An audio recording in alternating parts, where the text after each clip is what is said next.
Good morning-ish, good afternoon even. I want to talk today about something I first looked at 10 years ago.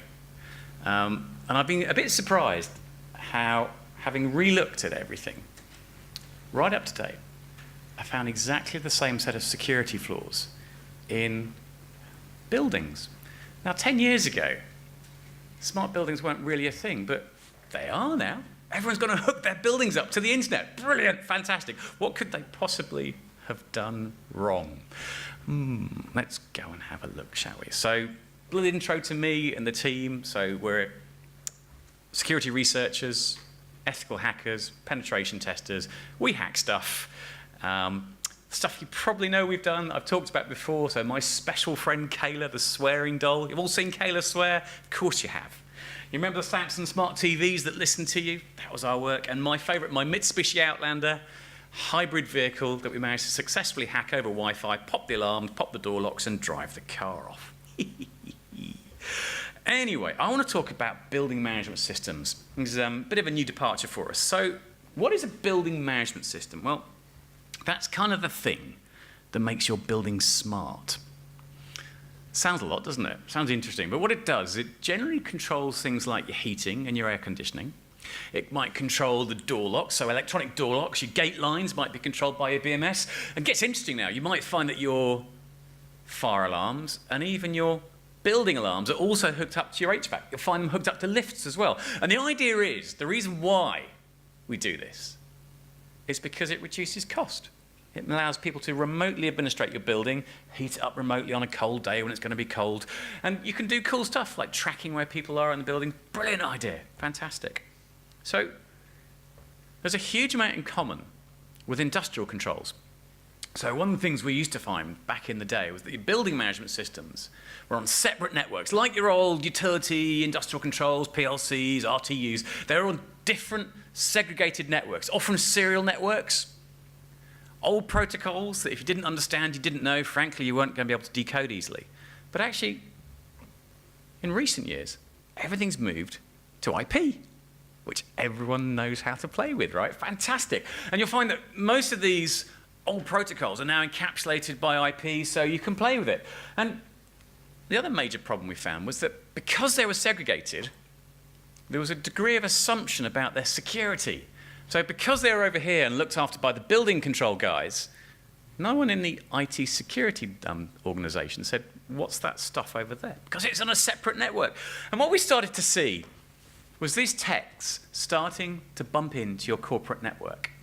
And I very first looked at that in 2005. And the first building management system I found, I think it was the first IP-based one to market, was the Mitsubishi G50. And I've been looking around trying to see if I could buy some kit on eBay. And guess what? There certainly wasn't much BMS kit on eBay at the time. It was really expensive. You could only get it from dedicated resellers and installers. But by complete fluke, our accountant had one. I went, wow, what chance was that? And very simple system. It's got a Windows 32 client on a laptop or a desktop. It talks over to an interface, an MNet controller, speaks an MNet protocol out to the control systems, blowing the fans, that sort of cool stuff. So we went down to our accountants, and that's a screenshot on a really, really old mobile phone camera. And you can see everything's green, which is a good place to be, right? Everything's green, everything's working. And the first thing we thought, right, what happens if we do something really simple? It's on the same network, it's not isolated. What happens if we were to ARP spoof bits of that network? And everything went from green to yellow. And we were in the server room at the time, and the air conditioning units in the server room went offline. And everything started getting very hot, very, very quickly, lots of SNMP messaging going around going, I'm too hot. But good news, as soon as we stopped poisoning, it reset itself, which was great. That was really simple, though. But a simple ARP spoof would knock out your building controllers, your building management system. So we wanted to go a bit further. Where's the next step we went? So we then started looking at being a bit more clever. What could we do with the messaging? And we discovered it was unencrypted. There was no message authentication. It was simple XML sending messaging that conformed with the OBIX standard. And all you had to do, plain text, HTTP, got that one, is you could just intercept and tamper with the values that the sensors were sending back and the controllers were sending back to the units. So you could just tell it, right, it's freezing, and it'd go, right, make it really hot. But of course, if you're tampering, it could be on a really hot day, your air conditioning's off, you cook the building. Or other uses of BMS in food chillers, in hospitals. Sounds a bit more serious now, doesn't it? Now, I wanted to go a bit further. I wanted to see if I could get hold of some kit, and I discovered the largest building management system in the world at the time was Heathrow's Terminal 5. Great, so HVAC. So this is a great big greenhouse, good, okay, so we can have some fun with the air conditioning. Discovered looking at the vendor's press release, this is a really important point, by the way, it's not difficult to work out who's got what kit. All you do is go and Google the vendor's press releases, and they tell you who they sold product to. Get in, fantastic. And I saw some really interesting points. First of all, the systems can be monitored and managed from any point on the network. What? So you're not segregating this environment. Okay. It controls fans and fire dampers. Oh, okay. And then we discovered that it did things like control the smart door locks. And we're talking about an airport with airside and landside and very strong security defenses between that. Okay, this sounds interesting. So I was amazingly, I found one of these on eBay. I spent a lot of money on it, and I started investigating. This is the original. I've had it for 11 years now. I've never talked that much in public about it. But now that we have IoT, I think it's all relevant again. It's really interesting. You've got essentially network port, a bunch of controllers. So you've got 0 or +5 volts, which will send a message to unlock stuff, and lots of other fun things to do. And when I first went back in 2006, I had a look at this box, and I found some crazy, crazy vulnerabilities. And what I thought would be a bit fun was to go out back to the market, back to eBay, and buy some new product, and see if 11 years later, things had improved any. So I went and bought this one. This one, yeah, it's I reverse engineered it a bit. The thing that blew my mind, actually, it's got a CAN bus controller on there. Wow. So you've got automotive networking on a building control. That was fun. That doesn't work anymore, unfortunately. But this one does. I've now got the very latest controller. Same manufacturer. It's the IQ412. It's basically the smaller form factor of the others. And I thought what I'd do is I'd have a bit of a look. I want to show you just how crazy this is. Let's see if this will connect to this. Is that? No, it's 82. Boom. There you go. So there we have the web interface to the controller. Now, those of you with eagle eyes will spot immediately that it's plain text, not SSL. You can set it up with SSL, by the way. But in order to do anything, you have to log in.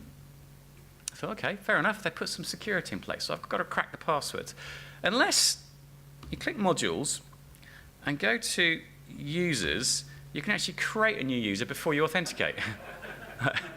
I'm like, okay, that's not right, is it? Surely it's supposed to be harder than this. And if you go all the way down here, you'll see all the various inputs and outputs you can get this box to do. So it hooks up to all sorts of crazy stuff. Brilliant. I love it. So we'll put that away for a moment. I will say before I start going into any real detail about the vulnerabilities here, is the manufacturer does publish a security recommendations guide. They have got, you should do this, this, this, and this. Even if you follow it completely, I still don't think it results in a secure device.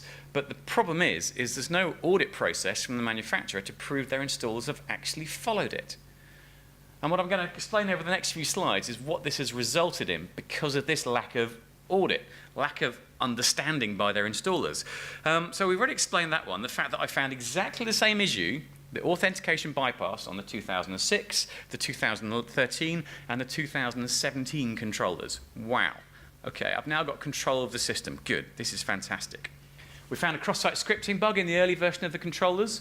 That was reported by another security researcher in 2009, I think, and they finally fixed it. Although, I don't know if you noticed from my little interface there, we've actually found a cross-site scripting bug in the latest version as well. You can actually echo that and presumably steal someone's credentials, which is great. fun and games, yay. And other crazy stuff. So the earliest version of the BMS, we discovered not only was it sending its credentials plain text, it was also trying to protect them by using an amazing encryption algorithm called base 64. Yeah, okay. That's definitely a fail there. We also discovered the most amazing fail in the web app. So session management was done by incrementally increasing a parameter by 2 with every request. So every session you produced, it just upped it from 2, 4, 6, 8, 10. And you could jump into other people's sessions as well, which was brilliant. Now, that one's been fixed now, which is good. That's about time, frankly. But then some other crazy things started to happen. When you have multiple controllers on a network, and in the case of T5, the press release said there were 2,000, those controllers need to stay in sync with each other. And something we noticed coming from the controller was a UDP broadcast packet on a high port. And we think that's there to synchronize all the controllers so they all stay on the same time, they all know each other are talking. And what we discovered was a memory leak into that packet, which included the username that you logged in with and your password. So this was leaking across the entire network. So from any point, hopefully behind patch panels and other things, we could see these UDP packets being broadcast. Crazy. So we found, yes, the passwords being leaked into these broadcast packets. That's just crazy. Now, and then we thought this is all just being a bit too easy, so we then did something fun. Usually with most embedded systems, we'll have a look at throwing everything at them. Now, most IoT nowadays deals with fuzzing quite well. Everyone knows about it. Everyone knows that you need to validate for type and length and make sure you don't get crazy things like buffer overflows. What we did is we started hitting this, the FTP server that runs on this same device, this one over here. And we started hitting it at standard buffer lengths +1. So usually you'd send it a standard buffer length, so 256, 512 or whatever, and we'd send it, in this case, the FTP append, or APPE, and we appended the value $P. And when you set the buffer length to 513, it caused a buffer overflow and caused the controller to crash. And it did some really weird things. It actually started splatting $P out over the UDP broadcast packet. So it's effectively starting to attack the other controllers on the network. So you created effectively what we think was a chain reaction when you attack one controller and it actually goes and attacks the others for you, which is bananas. And then this is brilliant. So this is the earliest version of the controller. It had kind of the 101 fail of a networking stack, is it had sequential IP IDs. So you could predict what the next packet value was going to be and intercept it, tamper it with, replay it. I haven't seen that in 15 years of pen testing, general internet, let alone IoT. That is just total 101 mix-up. What I want to explain, though, is the game changer and why I think this is now really, really important. What we've found is that all these same vulnerabilities, most of them, frankly, have been fixed. And that's great. So the latest version of the controller, if you set it up and configure it according to the manufacturer's guide, by and large, it's reasonably secure. And I think I'd be almost happy putting on one of my networks. The problem is what's happened is Showdown. And I'm sure you all know Showdown, the search engine. So I thought I'd bung in a few of the web server headers into Showdown and see what happened. And I was blown away. Installers have put these controllers on the public internet. And so far, we found them in government buildings, on the public internet. We found them in some military bases, which I was a bit blown away about. We found them in lots of UK fire brigades. We found them in various universities, including some in the UK. We found them in a bunch of retailers, one of which is a very big high street name that I approached and told them about this, and they said, it's definitely not us. And 2 days later, the controller disappeared. So, okay. Okay, all right. We found them in financial services, but the bit that bothers me the most is we've also found various of these devices have already been compromised by crypto mining malware. So your building management controllers are mining bitcoins. That's just fantastic.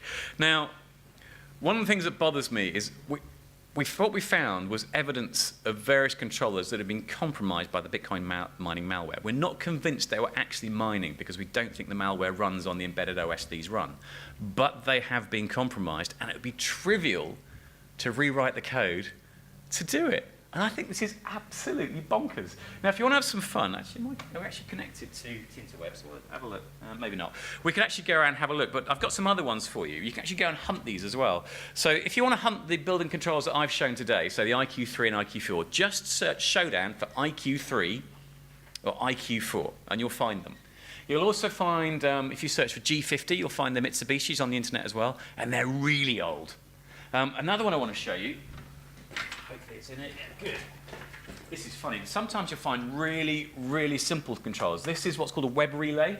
And if you go and search for web relay on Showdown, I think you need to query title, actually. You can't just look for the web server header. You need to query title web relay. You can then append /setup, and that'll get you to the setup screen. Now, hopefully they've got credentials, although by default the credentials are admin and web relay. And what percentage of people do you think have actually changed them? But there's something really funny. We got this one for our own testing and put it on the network. Unauthenticated, we port scanned the hell out of it, and it triggered. It actually switched the relay just by port scanning it really hard. That's crazy. So industrial control systems use these things on the internet for remote control. I found a few others as well. So if you want to look at other brands of building management systems, so Sire, that's a good one you can hit. If you're prepared to go play with BACnet, then Conquest BACnet controller will get you there as well. I understand that the default creds of admin and admin for the Conquest are really common. Awago is a really common one, and you can hit it up. A lot of them have got no password, I believe. Others we found, so you can search for BACnet communication, ACP BACnet, Distec's a really interesting one. BACnet for Linux, that sounds cool, doesn't it? And then if you want to go start hitting Modbus, you can hit Modbus and Trend, and that's another one of these controllers that does primarily Modbus. But this is nuts, don't you think? So we're talking about smart buildings, and yet we're connecting our organizations to the internet using installers who haven't got a clue, using vendors who frankly are starting to understand security but aren't forcing their installers to do it, and we're exposing our buildings. Do you remember was it the breach of Home Depot in the US? Remember what it was attributed to? The HVAC. Or was it Target? Oh, it was Target, sorry, yeah. Sorry, Home Depot, didn't mean it there. Target. The breach was attributed to their HVAC system. This isn't theoretical, this is real. It's happening. And I'm blown away by this.